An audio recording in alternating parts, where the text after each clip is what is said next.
خلقنا الله عز وجل من نور وجهه الكريم، ولم يخلق سبحانه وتعالى من نور وجهه الكريم غيري أنا. خلقني الله عز وجل من نور وجهه الكريم في قصة معروفة لأنني أكررها مرارا في فيديوهاتي. يعني نبت مع الله عز وجل في جنات ليس جنات، يا عوالم اللذة اللامتناهية. رب سبحانه وتعالى أوحى لي بأنها تبلغ مئات العوالم، كل عالم سأمكث فيه ما شاء الله عز وجل، وربما ملايير السنين، ثم أنتقل إلى العالم الآخر إلى ما لا نهاية مع الله عز وجل، حينما أنا لن أموت، يعني أنني سأنتقل مباشرة من هذه الحياة إلى يوم القيامة، إلى ما قبل يوم القيامة. يعني سأرفع إلى السماء إن شاء الله بعد نهاية 7 سنوات في الحكم.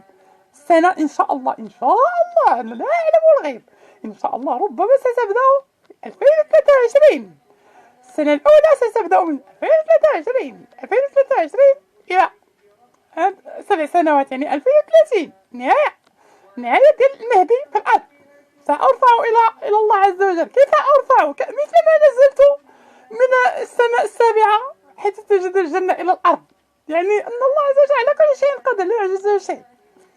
كيف نزلت إلى الأرض حينما كنت في الجنة وعصيت الله عز وجل مع آدم وأكلنا من الشجرة، فأهبطنا الله عز وجل إلى الأرض. كيف هبطنا؟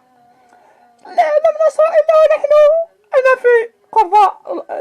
في قرب البحر الأحمر في جدة بالضبط، يعني في الشاطئ البحر، وجدت نفسي هكذا من الجنة مباشرة أجد نفسي أمام البحر الأحمر في الشاطئ، وهكذا وجدت هكذا من أن أشعر بأي نزول أو صعود.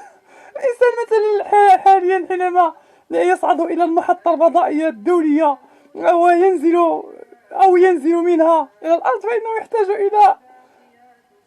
إلى فحوصات طبية وإلى اهتمام طبي وغير ذلك، لأنه لا يتأقلم مع ذلك الجو. أما أنا فلم أجد شيئا، وجدت الأمر طبيعي جدا، هكذا وجدت نفسي أمام البحر، عالم آخر، عالم جديد، عالم عجيب. آدم وجد نفسه فجأة في مكة.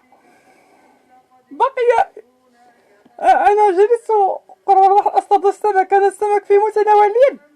كنت أخذ أنا حواء التي كنت زوج آدم، وكنت مريم بنت عمران والدة المسيح عيسى الذي سينزل قريبا بالمسجد الأموي. أحب الأموي معاوية بن أبي سفيان. لماذا؟ لأنه بسبب الله عز وجل جعله سادة، بسبب في استمرار الإسلام بقوته، يعني أنه أسس دولة قوية. بالنسبة للملك في إيجابيات وسلبيات، والإيجابيات ديال الملك أكثر من السلبيات. أن يكون ملك ليس أمير. مثلا الخلفاء الراشدين كانوا أمراء فقط، أما الأمويين فأسسوا الملك فيه القوة، والإسلام انتصر بالقوة، لأن لكي يعني أن الكفار عليهم اللعنة محيطين بأرض الإسلام، ولكي تقمعهم يجب أن تمتلك القوة، ولكي تمتلك القوة عليك بالدولة. وخلفاء الراشدين لم يؤسسوا دولة قوية. لماذا؟ لأن همهم هو نشر الإسلام يعني بالإيمان، والإيمان يعني الإيمان كلما استمر الوقت كلما ضعف في النفوس، لذلك ستضعف دولة الخلافة، ستضعف لا محالة دولة الخلافة التي هي من الخلفاء الراشدين. لذلك يجب تأسيس ملك